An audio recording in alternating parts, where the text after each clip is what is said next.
Hello दोस्तों, good morning. मैं Neeraj sir एक बार फिर आपका हार्दिक स्वागत करता हूं हमारे यूट्यूब चैनल जिसका नाम है गुरु ज्ञान अड्डा ऑनलाइन स्टडी पॉइंट पर।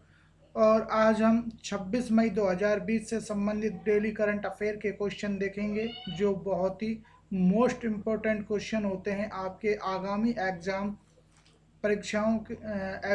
या परीक्षाओं की दृष्टि से। और जैसा कि आप मेन जो क्वेश्चन है उनकी हेडिंग आप स्क्रीन पर देख लेते हैं। पहले ही जो वेरी इंपॉर्टेंट जो विश्व और देश दोनों में चर्चित होते हैं क्वेश्चन। अभी भारतीय केंद्र सरकार की क्योर जियो टेक्सटाइल को मंजूरी मिल गई है प्रोग्राम को। इसी के साथ साई डुंग वैन ताइवान के नई राष्ट्रपति बनी है। और इसी के साथ ही अमेरिका ने एक ऐसी टेक्निक विकसित कर ली है जिससे नई लेजर हथियार बनाए गए हैं। तो जो सबसे ज़्यादा चर्चित क्वेश्चन है उनको हम आपके स्क्रीन पर लगा देते हैं। सेशन को शुरू करते हैं। सेशन को शुरू करने से पहले एक आपसे गुजारिश रहेगी कि आप इस सेशन को लाइक करते हुए अपने सभी दोस्तों में शेयर कर दीजिए। और दोस्तों, यदि आपको इस सेशन से संबंधित कोई पीडीएफ चाहिए तो आप हमारे टेलीग्राम ग्रुप से जुड़कर इस सेशन की या अन्य किसी भी सेशन की पीडीएफ पा सकते हैं। साथ ही आपसे निवेदन रहेगा कि आप हमारे इस चैनल पर नए हैं तो इस चैनल को आप सब्सक्राइब कर लें ताकि आपको आने वाली प्रत्येक वीडियो की नोटिफिकेशन मिल जाए। साथ ही आप इस वीडियो को पूरा देखें, इस सेशन को पूरा देखें, क्योंकि जैसा कि हमने यहाँ पर आपको बता रखा है कि फुल एक्सप्लेशन यानी कि पूरी डिटेल के साथ हम आपको ये क्वेश्चन प्रोवाइड करवाते हैं। तो शुरू कर लेते हैं। आज का पहला क्वेश्चन है कि हाल ही में किस देश ने स्पेस ऑपरेशन स्क्वाड्रन को लॉन्च किया है। तो देखिए फ्रेंड्स, ये किया है जापान ने। और जापान ने हाल ही में अपनी एक नई स्पेस डिफेंस यूनिट लॉन्च की है जिसका नाम रखा गया है स्पेस ऑपरेशन स्क्वाड। और ये क्यों लॉन्च की गई है, तो जो जापान के द्वारा लॉन्च या जो प्रक्षेपित उपग्रह होते हैं उनकी निगरानी करने के लिए ये आपकी डिफेंस यूनिट लॉन्च की गई है ताकि उन्हें कोई खतरा ना हो। जो उपग्रह उन्होंने सैटेलाइट छोड़ रखी है उनको कोई खतरा ना हो, इसलिए इन्होंने ये लॉन्च की है। अब आपको बता देते हैं जापान की संसद का नाम क्या है। ये अक्सर क्वेश्चन पूछा जाता है एसएससी 10th लेवल और 12th लेवल में, ग्रुप डी रेलवे और जो छोटे एग्जाम्स होते हैं स्टेट लेवल के उनमें ये क्वेश्चन पूछा जाता है। तो आपको हम बता देते हैं कि जो ये क्वेश्चन है जापान की संसद वाला, ये 2019 से लेकर और 2020 लॉकडाउन से पहले तक जितने भी एग्जाम हुए हैं फ्रेंड्स, उनमें 22 बार ये क्वेश्चन पूछा गया है अलग अलग पेपरों में। तो जापान की संसद का नाम है डाइट। आपको एक दिन मैंने इजराइल की जो संसद है उसका भी नाम आपको मैंने बताया था। और अफगानिस्तान की जो संसद है उसका भी नाम मैंने आपको बताया था। तो आप उन दोनों की जो संसद है उनका नाम कमेंट बॉक्स में ज़रूर लिखकर कमेंट करें। सूर्योदय का देश भी कहा जाता है जापान को, ये क्वेश्चन भी आपका बहुत बार पूछा जाता है। और जो विश्व युद्ध है इससे आप इस क्वेश्चन को कनेक्ट कर कर याद करेंगे, क्योंकि जो द्वितीय विश्व युद्ध हुआ था 1945 में, इस द्वितीय विश्व युद्ध के अंदर जापान के दो शहरों पर अमेरिका ने एटम बम गिराए थे। और पहला शहर था हिरोशिमा और दूसरा था नागासाकी।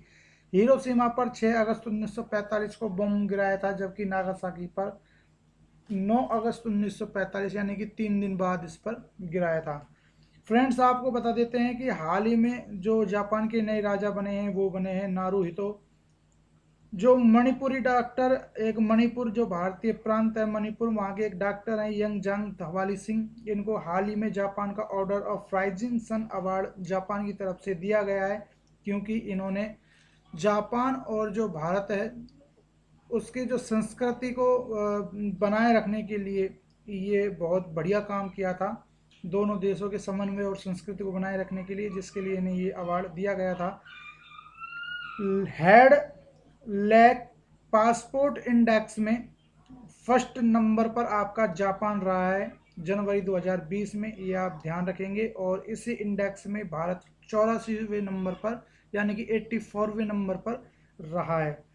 इसी के साथ ही फ्रेंड्स अगले क्वेश्चन की बात कर लेते हैं। तो अगला क्वेश्चन आपका कह रहा है कि हाल ही में किन सड़क निर्माणों के लिए कोयर जियो कोया जियो टेक्सटाइल को मंजूरी दे दी गई है। तो ग्रामीण सड़क निर्माणों को लेकर या जो ग्रामीण सड़क निर्माण होते हैं उनको लेकर ये कोयर जियो टेक्सटाइल को मंजूरी दे दी गई है।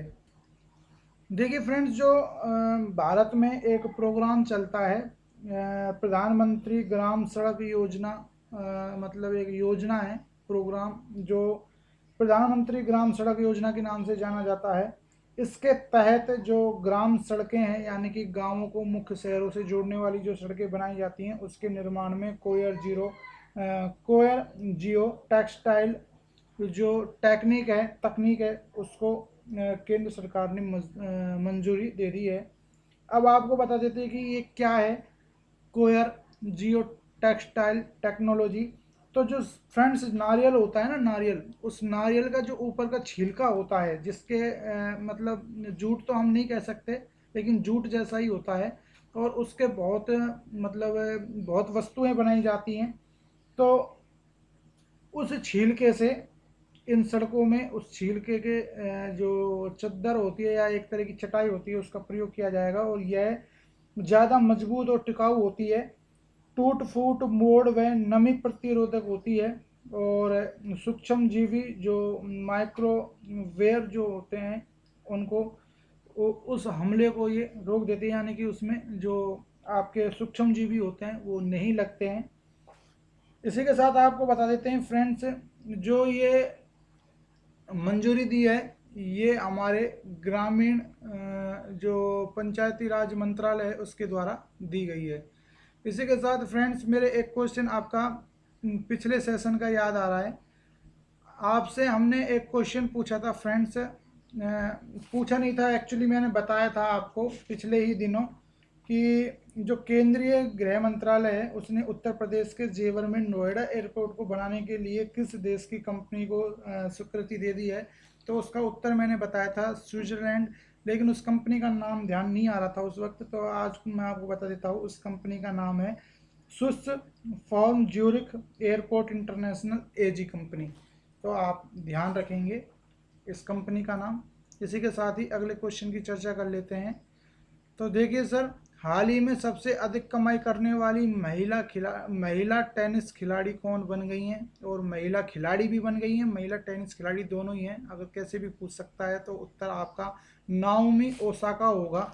और जो नाओमी ओसाका है सर, ये आपकी जापान की तरफ से खेलने वाली एक टेनिस स्टार खिलाड़ी हैं, और ये 22 वर्षीय जापान की टेनिस खिलाड़ी हैं। इसी के साथ आपको बता देते हैं कि अब की बार जो 4 बार का जो सर्वाधिक रिकॉर्ड था, जो 4 बार से चलता आ रहा था, ये रिकॉर्ड आपके टेनिस खिलाड़ी थी सेरेना विलियम्स, उनके नाम था। ये सबसे अधिक कमाई करने वाली खिलाड़ी वही हैं 4 वर्षों से लगातार, लेकिन अब की बार उनका ये रिकॉर्ड इसने तोड़ दिया है। और अगर इनकी नाओमी ओसाका की अगर आय देखी जाए पिछले 12 महीनों में, तो इन्होंने $37.4 मिलियन कमाए हैं। और जो ये आपकी रिपोर्ट है ये हाल ही में फोर्ब्स की द्वारा जारी की गई है। तो आपको हम बता देते हैं, जो फोर्ब्स है वो एक अंतर्राष्ट्रीय बिजनेस मैगजीन है, जो 1917 में इसकी स्थापना हुई थी। वर्तमान एडिटर इन चीफ इसके स्टीव फोर्ब्स हैं। और इसी के साथ ही जो ये कंपनी है या कहें ये मैगजीन जो बिजनेस निकालती है, इसका पहला संस्करण 15 सितंबर 1917 को प्रकाशित किया गया था, और ये यूपीएससी 2018 का पूछा हुआ क्वेश्चन है। इसी के साथ आपको याद रखना होगा, यहाँ पर जापान की बात हो रही, तो जापान के बारे में आपको बता दूं, जो भारत में अहमदाबाद से बॉम्बे तक जो आपकी मेट्रो परियोजना बुलेट प्रूफ ट्रेन परियोजना का काम चल रहा है, वो जापान के सहयोग से ही यहाँ चल रहा है। और ये आपका अहमदाबाद साबरमती से लेकर और मुंबई तक आपका ये मेट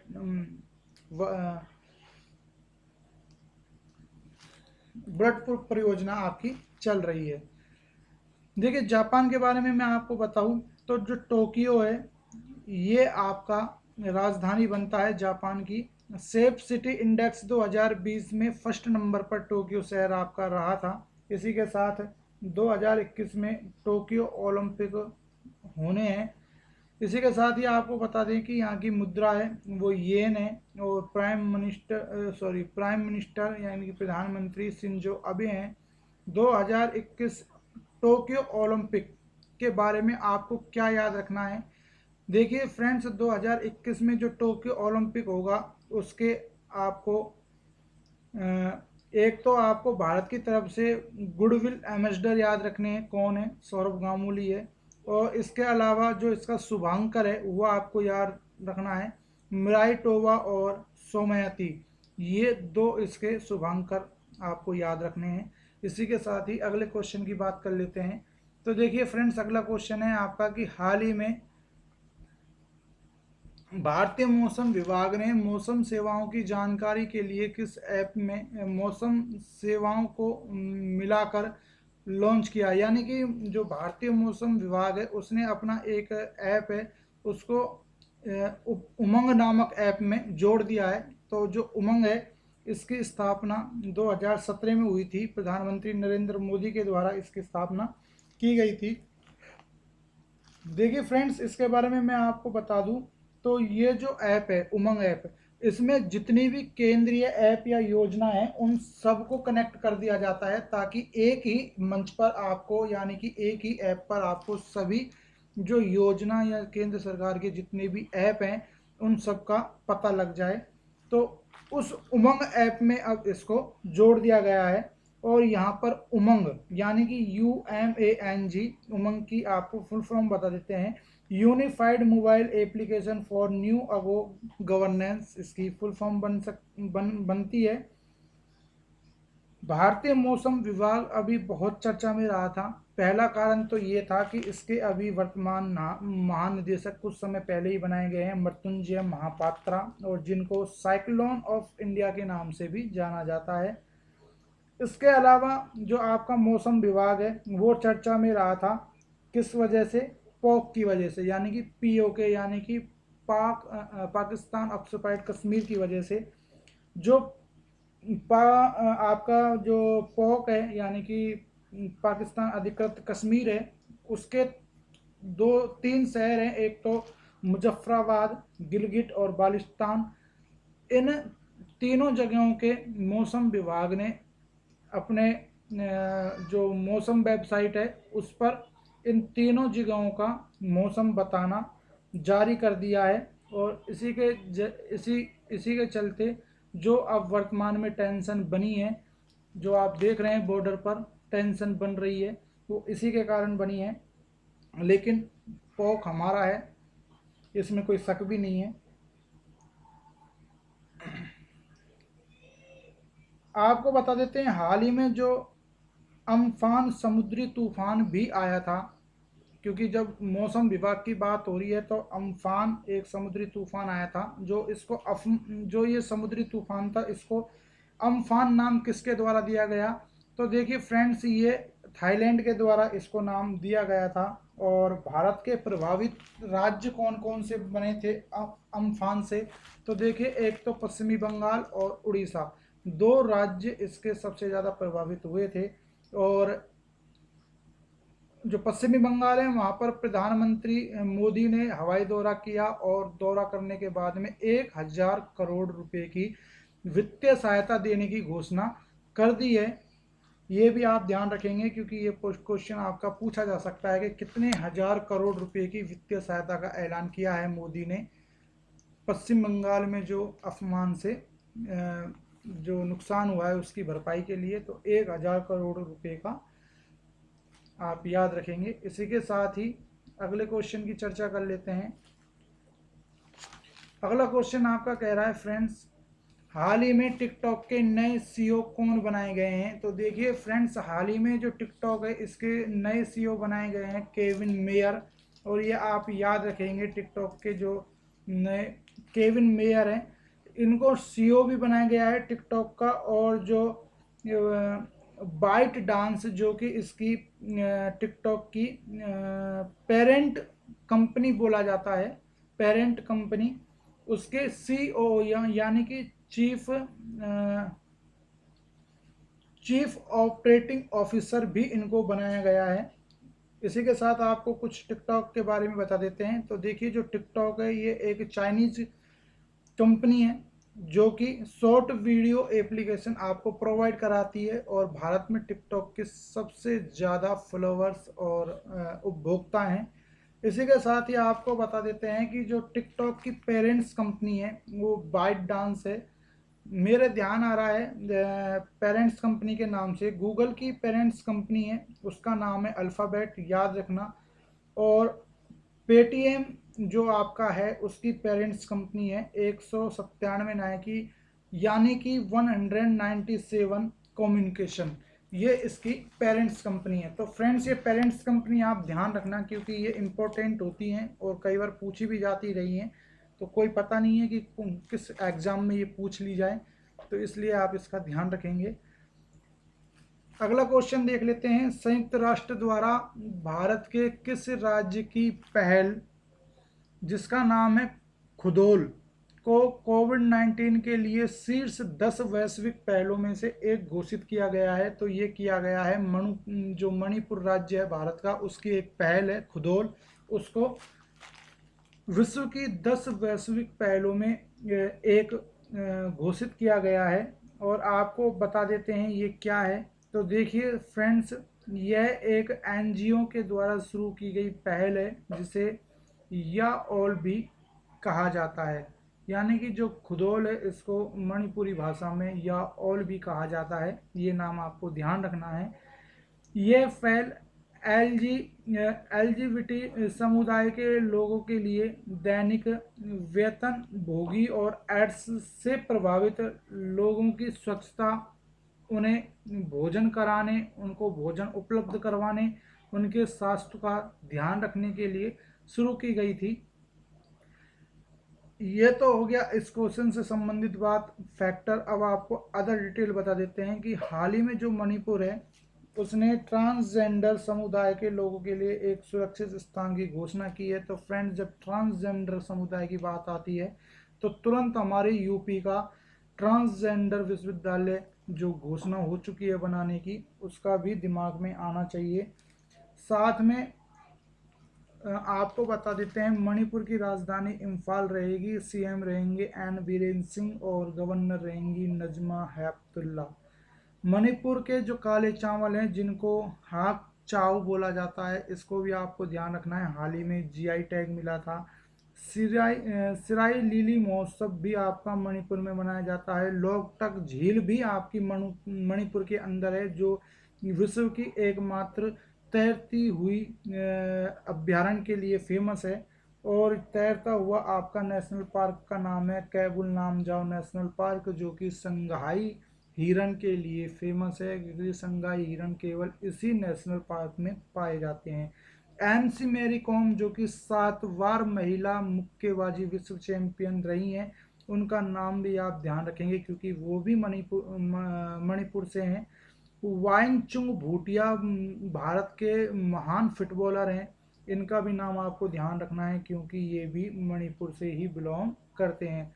इसी के साथ डॉक्टर यंगजाम थामली का भी नाम आपको याद रखना है क्योंकि अभी पिछले क्वेश्चन में मैंने आपको बताया था कि जापान का Order of Rising Sun Award 2020 इन्हें दिया गया है।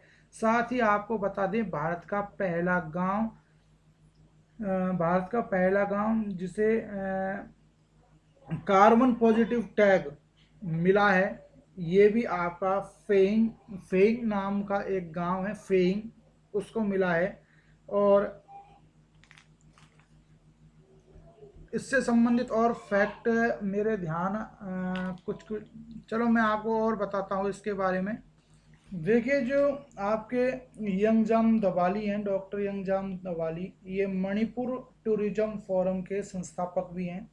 इसके अलावा मुझे और क्या याद आ रहा है, हम्म, इसी के अलावा आपको मैं बता देता हूँ, एक आंग्ल मणिपुरी युद्ध भी हुआ था, जिसको हम खोंग जोंग डे के रूप में मनाते हैं 23 अप्रैल को। और ये मणिपुर जो वॉर हुई थी, उसमें जो मणिपुर वॉर में अंग्रेज़ों के साथ में जो मणिपुर के सैनिक मारे गए थे, उनकी याद में ये मनाया जाता है। मणिपुर भारत का दूसरा कोरोना मुक्त राज्य भी बन गया है, पहला गोवा है, मेरे ध्यान आया। भारत की ग्रेटा निष्प्रिया लोंगजुंग, ये भी आपकी मणिपुर से बिलोंग करती है। एक डिसीजन आया था इतिहास में, पहली बार सुप्रीम कोर्ट द्वारा किसी मंत्री का विधानसभा सदस्यता रद्द की गई थी। तो वो मंत्री आपके बीजेपी के हैं, जो कांग्रेस से बीजेपी में आए थे, और ये मणिपुर के विधायक विधायक थे। इनका नाम था योनाजांग श्याम कुमार सिंह। 2017 में ये कांग्रेस की सीट मतलब कांग्रेस पार्टी छोड़कर बीजेपी में शामिल हो गए थे। एक आपका लुई लगाई नी फेस्टिवल है, जो आपका मिजोरम में मनाया जाता है नागा जाति के द्वारा। इसके अलावा पूर्वोत्तर सीमांत रेलवे परियोजना के द्वारा निर्मित दुनिया का सबसे बड़ा पुल मकरून नदी मणिपुर में बनाया जा रहा है। सिराई लिली महोत्सव भी आपका मणिपुर में मनाया जाता है। चाक घाव के बारे में तो अभी मैंने आपको बता ही दिया था। तो ये आपके इतने सारे क्वेश्चन मणिपुर से बनते हैं, तो आपको याद रखने हैं फ्रेंड्स। इसके साथ ही अगले क्वेश्चन की चर्चा कर लेते हैं। हाल ही में ताइवान के राष्ट्रपति के रूप में किसने शपथ ली है? तो आपको बता देते हैं, हाल ही में जो ताइवान के नए राष्ट्रपति बने हैं, वो बने हैं साई डुंग वैन। क्योंकि इसमें आप आधा जो तय देख रहे हैं सर, ये आपका साइलेंट रहेगा। जो नाम बोला जाता है उनका, साई डुंग वैन के नाम से ही बोला जाता है, तसाई नहीं बोला जाता। इसीलिए ही मैं इसको साई डुंग वैन बोल रहा हूँ। आपको बता देते हैं कि ये दोबारा राष्ट्रपति निर्वाचित हुए हैं, दोबारा राष्ट्रपति बने हैं लगातार दूसरी बार। और आपको बता दें कि जो ताइवान है, उसने अपने आप को चीन से स्वतंत्र देश घोषित कर रखा है, लेकिन चीन अब ताइवान पर अपना अपना ही क्षेत्र माने जाने का दबाव बना रहा है, जिसके कारण काफ़ी टेंशन्स आपको चीनी महासागर में देखने को मिल रही है वर्तमान में। क्योंकि आप सब न्यूज़ देखते होंगे, तो मैं ज़्यादा डिटेल नहीं बताना चाहता। इसी के साथ आपको एक चीज़ मैं यहाँ बताना चाहूँगा इस सवाल से कनेक्ट करके, कि जो ताइवान के राष्ट्रपति हैं, इन्होंने जो अभी शपथ ग्रहण समारोह किया था, उसमें वीडियो कॉन्फ्रेंसिंग के जरिए भारत के 2 सांसदों ने इसमें शामिल हुए थे। एक तो थी आपकी मीनाक्षी लेखी और राजीव कासवान। ये 2 आपके इसमें शामिल होने वाले भारत की तरफ से नेता थे, जो अभी वर्तमान में सांसद हैं। तो ये आप ध्यान रखेंगे। अगर ताइवान के बारे में मैं आपको और थोड़ी सी जानकारी दूं स्टैटिक जीके के बारे में, तो देखो, ताइपे यहाँ की राजधानी रहेगी, मुद्रा रहेगी न्यू ताइवान डॉलर, और पीएम यहाँ के रहेंगे सुत सेंग चांग। और मिनिस्टर जो आपके राष्ट्रपति हैं, उनकी तो बात आप यहाँ देख ही रहे हैं। समलैंगिक विवाह को मान्यता देने वाला और कानूनी दर्जा देने वाला आपका ये पहला एशियाई देश था। फ्रेंड्स, मैंने बोला है पहला एशियाई देश, ना कि विश्व का पहला देश। ठीक है, इस चीज़ को आप ध्यान रखेंगे। साथ ही अगले क्वेश्चन की बात कर लेते हैं। तो अगला क्वेश्चन आपका 8वें नंबर का क्वेश्चन है कि हाल ही में किस राज्य ने बुखार क्लिनिक शुरू किया है? तो मध्य प्रदेश ने किया है। और ये क्यों किया है? तो देखिए, आपको हम बता देते हैं ये क्यों किया है। इन क्लिनिकों के माध्यम से जो डॉक्टर्स हैं, वो सर्दी जुकाम खांसी व बुखार आदि की मरीज हैं, उनकी जांच करेंगे बहुत गहनता से। उसके बाद में कोरोना पॉजिटिव मरीजों की इसके द्वारा पहचान भी की जाएगी। तो इसलिए इसको मध्य प्रदेश सरकार ने बहुत छोटे रूप से इस बुखार क्लिनिक की शुरुआत की है, तो ये आपको ध्यान रखना है। मध्य प्रदेश लगातार चर्चाओं में है और हर क्वेश्चन के साथ हम आपको इसमें बता देते हैं। तो आज बस मैं इतना ही आपको मध्य प्रदेश के बारे में बता पाऊँगा। इसी के साथ आपको बता देते हैं कि जो सबसे ज़्यादा शिशु दर मृत्यु दर है वो आपकी मध्य प्रदेश में और सबसे कम नागालैंड में है। इसके अलावा सबसे ज़्यादा जो जंगल हैं वो आपके मध्य प्रदेश में पाए जाते हैं। आपका पहला जो गार्विक क्लिनिक है वो भी आपका मध्य प्रदेश की राजधानी भोपाल में खोला गया है। लालजी दास टंडन यहाँ के राज्यपाल हैं और शिवराज सिंह चौहान चौथी बार मुख्यमंत्री हैं। इसी के साथ ही अगला क्वेश्चन देख लेते हैं। हाल ही में विश्व कछुआ दिवस कब मनाया गया? तो देखिए फ्रेंड्स, 23 मई को ये आपका विश्व कछुआ दिवस मनाया गया था। और ये क्यों मनाया जाता है? तो कछुओं की प्रजाति को संरक्षण करने हेतु तथा कछुओं की तस्करी को रोकने के लिए ये आपका मनाया जाता है। इसी के साथ ही अगला क्वेश्चन देख लेते हैं फ्रेंड्स। अगला क्वेश्चन क्या रहने वाला है? तो अगला क्वेश्चन आपका कह रहा है, हाल ही में किस देश की नौसेना ने नए लेजर हथियार का प्रशांत महासागर में परीक्षण किया जो उड़ते विमान को भी नष्ट करने में सक्षम है? तो आपको बता दें, अमेरिका। अमेरिका ने अभी 3 दिन पहले ही अपनी नई परमाणु नीति घोषित की थी, जिसके अंतर्गत अब नए जो परमाणु हथियार हैं उनका परीक्षण किया जाएगा और पुराने हथियारों का भी परीक्षण किया जाएगा। इसी के साथ ही जो कल जो न्यूज आई थी उसमें अमेरिका ने खुलासा किया था, यानी कि जो आपकी 24 को जो अमेरिका ने एक मीटिंग के जरिए घोषणा की थी और उन्होंने दिखा भी दिया था प्रशांत महासागर में इसका परीक्षण करके। इन्होंने एक अपने जो नौसेना एक जल तोप है, पोत है, यानी कि पानी का जहाज है, युद्धक जहाज, उसमें इस लेजर हथियार टेक्निक को उसमें सेट कर कर और उन्होंने एक पानी के जहाज को नष्ट किया था और साथ ही एक हेलीकॉप्टर, भारी भरकम हेलीकॉप्टर को भी इस लेजर हथियार से समाप्त कर दिया था। और ये सब प्रशांत महासागर में करने का उद्देश्य है चीन को दिखाना कि हमारे पास किस तरह की टेक्निक है। क्योंकि चीन, आप सब जानते हैं कि चीन अब चीनी जो दक्षिण चीन सागर है उसमें लगातार मतलब मतभेद की स्थिति पैदा कर रहा है। साथ ही आसपास के जो उसके स्थलीय बॉर्डर्स जो लगे हुए हैं या जलीय बॉर्डर जो लगे हुए हैं, जैसे कि ताइवान है और भी अन्य देश हैं, उन पर वो अपना आधिपत्य जमाने की कोशिश कर रहा है। तो उसको कंट्रोल करने के लिए ये दिखाया गया था अमेरिका के द्वारा, मतलब चेतावनी थी अमेरिका के द्वारा ये दिखाने